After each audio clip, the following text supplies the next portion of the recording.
When we think of the Founding Fathers, we often imagine men of unshakable faith or radical skeptics.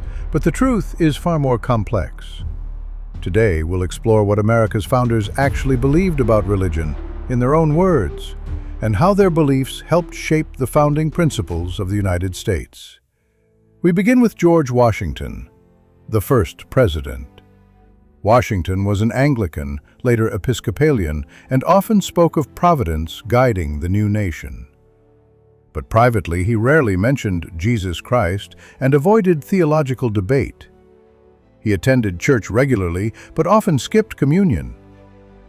For Washington, religion was vital for public morality, but non-sectarian in its public role. Washington knew that his actions would reflect and influence the population he governed.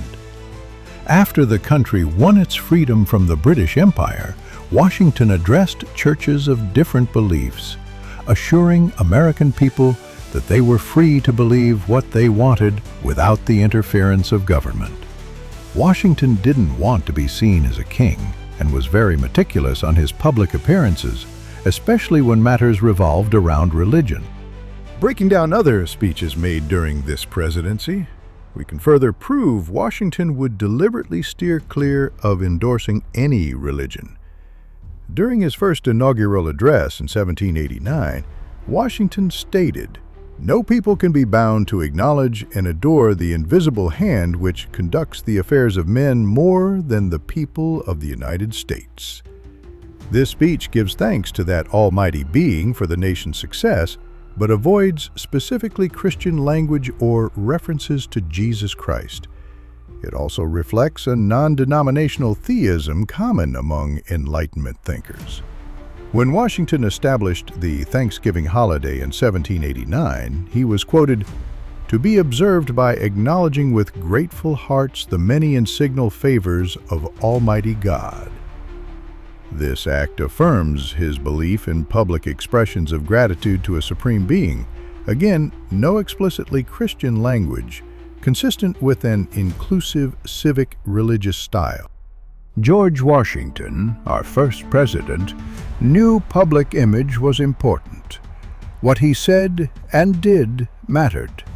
This is why he tried to appear as religiously neutral as possible. The country was in an infancy, and division would only make the journey more difficult or even impossible. Now, moving on, let's discuss Thomas Jefferson's religious history and what effects it had on the United States. Thomas Jefferson is often referred to as the author of the Declaration of Independence. But not only that, he was America's fiercest advocate for church-state separation during the early years of the country. Jefferson was a deist with strong Unitarian leanings. He rejected the divinity of Jesus, miracles, and the supernatural. Jefferson believed in this alternate form of Christianity so much that he wrote his own Christian Bible, now coined the Jefferson Bible. When we look at the modifications he made to the New Testament and his writings about separation of church and state, we see a man of consistent conviction. The Bible in question started being authored during Jefferson's presidency and would conclude once he was out of office. The Bible kept references of Jesus Christ, depicting him as a moral philosopher rather than a superhero. Thereby, all content referencing the supernatural, such as Jesus' resurrection and miracles, were removed. Also, during his presidency in 1802, in the letter to the Danbury Baptists, he wrote, "I contemplate with sovereign reverence that act of the whole American people, which declared that their legislature should make no law respecting an establishment of religion, thus building a wall of separation between church and state. This is the origin of the modern wall of separation metaphor. It emphasized that religion was a private matter, not to be governed or supported by the federal government." During his presidency, Jefferson refused to declare national days of prayer or fasting, unlike Washington or Adams. He considered it inappropriate for the federal government to endorse religious observance. This meant he also never mentioned Jesus Christ in public addresses during his presidency. Jefferson not only established the idea of separation of church and state into American society, he, as the young hip youths like to say, walked the walk. Interestingly, Jefferson's views were seen as radical, even atheist by his peers. It wasn't until later on, after his death, the idea of separation of church and state became prevalent in law.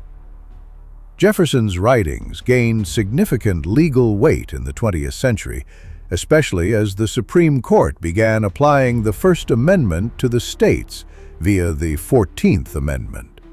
Groundbreaking cases involving government reimbursement to religious schools and state-sponsored prayer were influenced by Jefferson's ideals. Landmark cases include Everson v. Board of Education, Engel v. Vitale, and Lemon v. Kurtzman.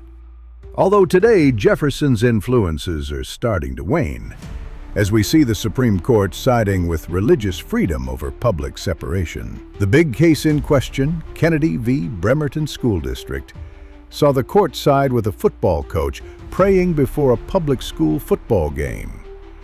The decision reflects a diminishing emphasis on Jefferson's strict secularism in favor of free exercise rights.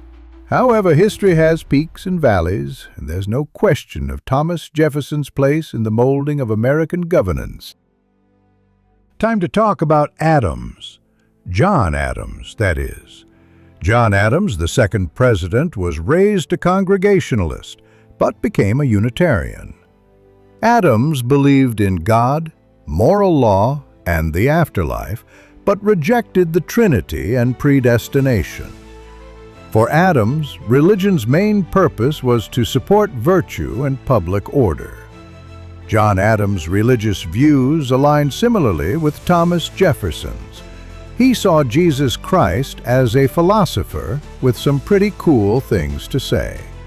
In 1823, he wrote to Jefferson, "The divinity of Jesus is made a convenient cover for absurdity." John Adams disliked the dogma and fear-mongering that came from the churches. Yet he realized citizens needed something more to believe in. He saw religious people as moral and orderly. If someone is religious, they are more likely to do more good than harm to society. He used religion more as a tool than saving the souls of those he governed. While similar to Thomas Jefferson in some ways regarding religion, there were differences. John Adams would honor religious holidays and was quoted at 2 gatherings saying, "Acknowledge before God our manifold sins and transgressions, and through deep repentance implore His mercy and pardon. And unite in most humbly offering our prayers and supplications to the great Lord and Ruler of nations." So, while not outright endorsing one religion, he definitely brought religious talk to some of his speeches. Adams' religious proclamations were one reason Thomas Jefferson, who succeeded him, refused to issue similar declarations, arguing that presidential proclamations of religious observance violated the First Amendment. So, in the end, John Adams is basically Thomas Jefferson light, a diet Thomas Jefferson, if you will. Benjamin Franklin's religious beliefs are fascinating because they were pragmatic, flexible, deeply Enlightenment influenced, and had a subtle but profound impact on the founding of the United States. Franklin didn't write theology like Jefferson or Madison, but his views on God, virtue, and tolerance deeply informed the early American political culture and its approach to religion. While born in a strict Calvinist Puritan household in Boston, Franklin started criticizing traditional teachings when he became a teenager. This set up his worldview and religious opinions. As he aged, while tolerant to all walks of life, he disliked a dogma coming from the churches. He believed there was a God he should be worshipped, and that prayer could lead to rewards, but he didn't believe God controlled fate and that we all control our destiny. Living an immoral life could lead to undesired effects in the next life. Although Franklin wasn't as deeply involved in drafting the Constitution as Madison or Jefferson, his religious outlook shaped many American political principles in indirect but powerful ways. Franklin's lifelong advocacy for religious freedom set an example for the pluralism embedded in the Constitution.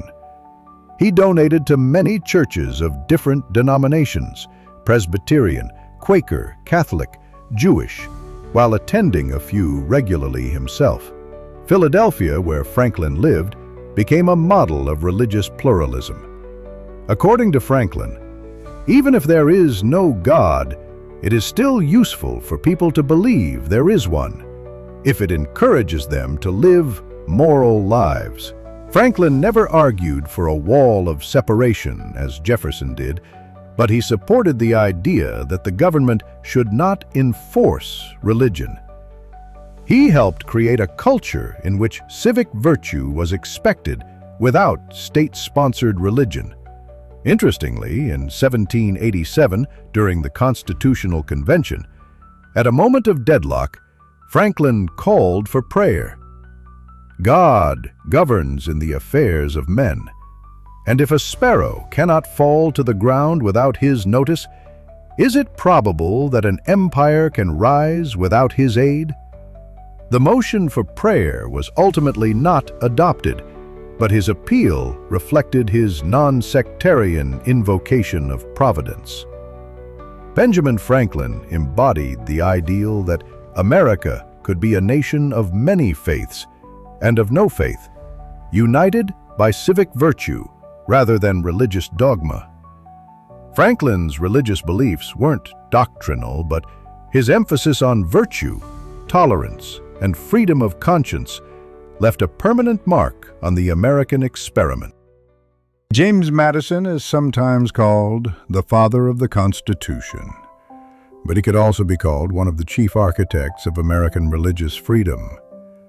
His religious views were careful, deeply intellectual, and politically radical for their time, more Enlightenment-based than doctrinally Christian.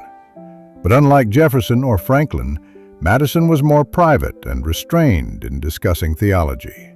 His primary focus was always religious liberty, not religious belief. Born in 1751 into a Virginia Anglican Episcopal family, Madison attended Anglican services as a youth.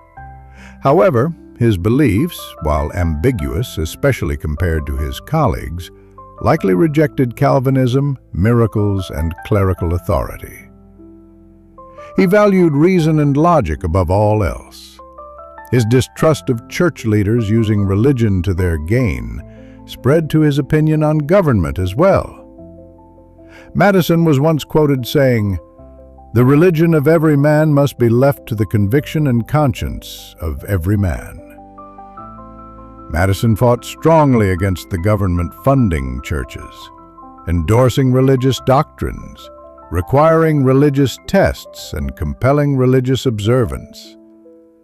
He opposed even non-denominational public religion because he thought state power corrupts religion, and religious liberty is a natural right. Who does not see that the same authority which can establish Christianity in exclusion of all other religions may establish with the same ease any particular sect of Christians to the exclusion of all others? Unlike many founders, Madison believed that even voluntary state religious funding endangered liberty. He remained consistent with this belief up until his death. Madison created the legal and philosophical framework for American religious liberty. Without Madison, the First Amendment might have been weaker, or absent. The United States might have allowed state-supported churches to survive longer. Government entanglement in religious affairs might have become more entrenched. Alexander Hamilton's religious views are some of the most complicated among the founders. He was never as philosophically explicit as Jefferson or Madison, but his relationship with religion evolved quite a bit over his lifetime. While less devout as a young man, Hamilton grew increasingly religious after losing his son in 1801.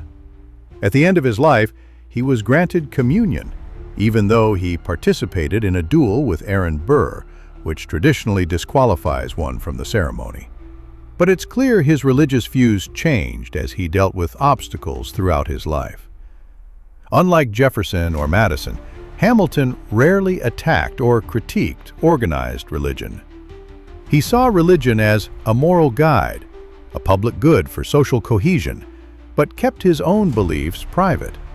Like many founders, he saw religion as a necessary pillar of morality for society, but didn't emphasize personal piety.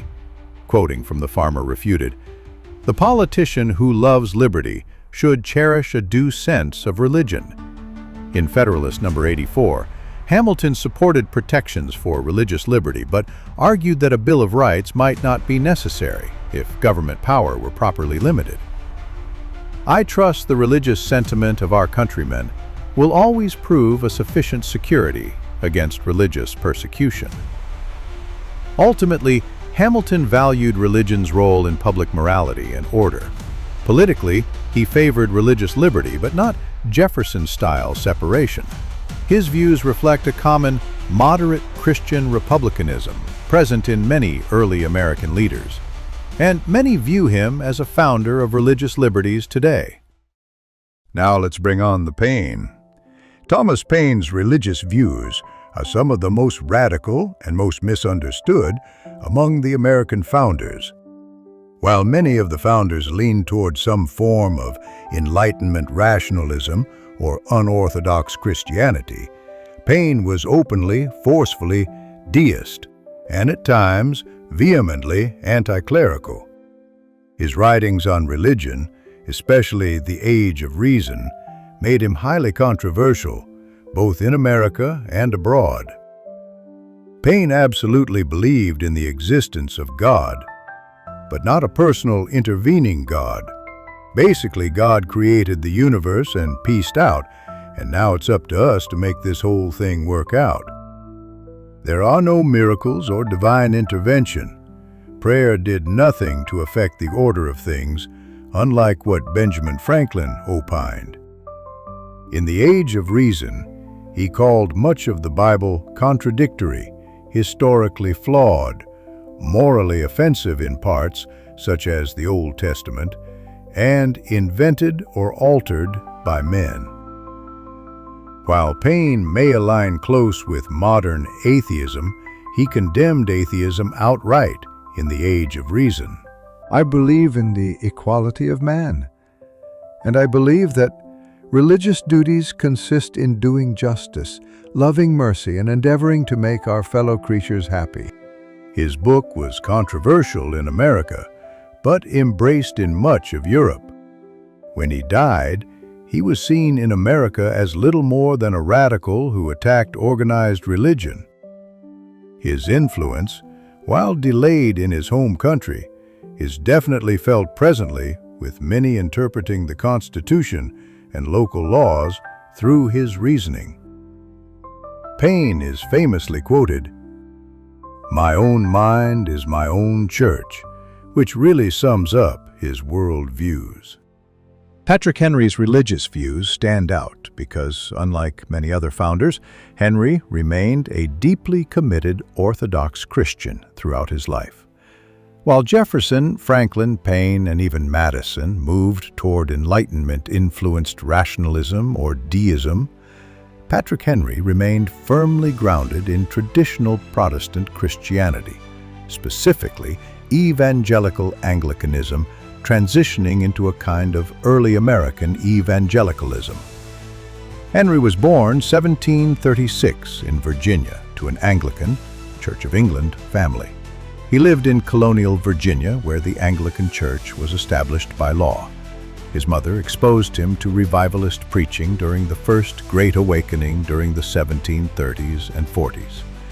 Henry's religious views were shaped by a combination of traditional Anglicanism, evangelical Protestantism, personal piety, and strong anti-deist sentiment. Henry's probably the most traditional evangelical Christian of the founders, at least when using a modern lens. No quote may sum this up more than, "The Bible is worth all the other books which have ever been printed." His worldview was intensely providential. He saw God's hand guiding not just personal lives, but national destiny. He also saw opposing views to be a danger to personal survival and government. He once said, "Being a Christian is a character which I prize far above all this world has or can boast." He considered many deist thinkers, even some of his contemporaries like Jefferson and Paine, to be dangerously irreligious. His opinions on religion and government were equally as forceful. Like Adams, Henry believed that religion was indispensable to public virtue. However, Henry went further. He argued that Christianity itself was the necessary foundation of free government. He believed that without widespread Christian faith, republican government would fail. He did not advocate for an established national church, but favored public funding for Christian teachers and ministers. There is an old belief that America was founded as a Christian nation, and Patrick Henry really exemplifies this. It's possible he's the seed that planted the idea. Henry stands at one end of the religious spectrum of the founders: orthodox, evangelical, morally driven Christianity. He represents a powerful stream of American thought that saw Christianity as essential to republican virtue, feared secularism would weaken the nation's moral foundation, believed freedom of religion should not mean freedom from Christianity. This stream would influence later Christian nationalist and evangelical political movements.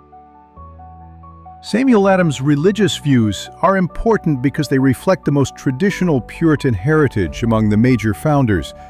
While many of his peers moved toward deism, Unitarianism, or secularism, Samuel Adams remained deeply rooted in Orthodox Protestant Calvinism, Congregationalism, though with an evolving American twist. Samuel Adams and Patrick Henry share some similar views in that they both saw Christianity as an imperative practice for a healthy government. Samuel Adams did not advocate the kind of strict separation we see with Jefferson or Madison. Instead, he believed that religion should inform public life and policy, but he also supported certain aspects of religious freedom. For instance, he supported freedom of conscience. No one should be coerced into a particular denomination. He advocated for the end of certain legal disabilities for minority Christian sects, and he opposed religious persecution, but he wasn't afraid to call out religions he didn't think were up to snuff, like deism, atheism, and radical Enlightenment. Madison saw Christianity itself as the moral backbone of a free republic, and he rejected the idea that the government should be neutral toward religion. Rather, government should encourage Christian virtue, though not compel church attendance or doctrine. Samuel Adams was perhaps the most traditionally Orthodox Christian among the major founders, blending Puritan theology with revolutionary republicanism and believing that Christianity was the indispensable moral foundation of liberty. It's easy to see how modern Christian values in government were influenced by Adams' opinions. And that is a brief overview of the founders, what they believed, and how it influenced their decisions during the formation of what would become the United States. With some founders having such drastically different religious views, it's hard to imagine the country being formed at all. But with this tension came understanding, compromise, and a willingness to look at the big picture of what these decisions would mean for the general population. We are in similar political and religious arguments to this day.